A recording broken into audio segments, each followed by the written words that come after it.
Slogan হচ্ছে এইটা চাই না ওইটা চাই না, মারামারি, শাহবাগ, পলাশবাড়ি। সেই পলাশবাড়িতে দেখা যাচ্ছে 81 ফুট রাম মন্দির হচ্ছে, আর প্রত্যেক দিন মিছিল হচ্ছে।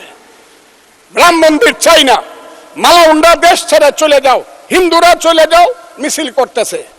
তাদের পোশাকটা দেখলেই বুঝি আমি তারা কারা।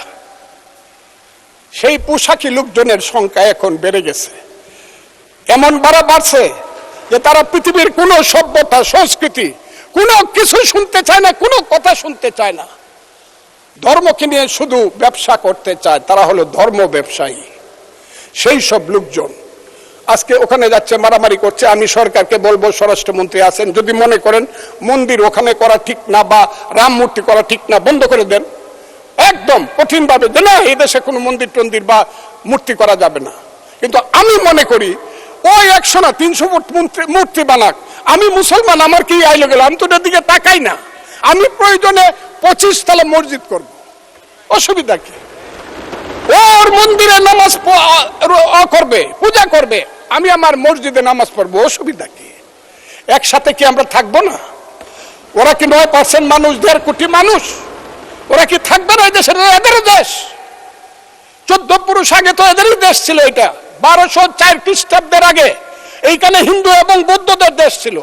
আমরা তো এইখানে কিভাবে আসছি?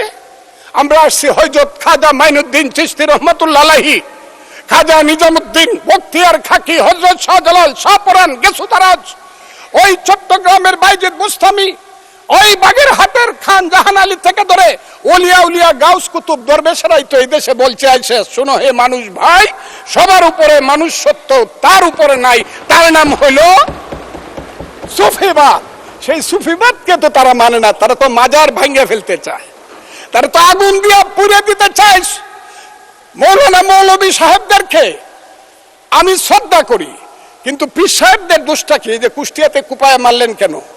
ফরিদপুরে আগুন জ্বালায় মারলেন কেন? শাহজালালের মাজার ভাঙ্গার জন্য আমার এক ভাই 4 কোটি টাকা ঘোষণা করে কেন? এখানে মাজার থাকবে, আপনি যদি মাজারে ইচ্ছা হয় যাবেন, যাবেন না। আপনি আহলে হাদিস করবেন, করেন,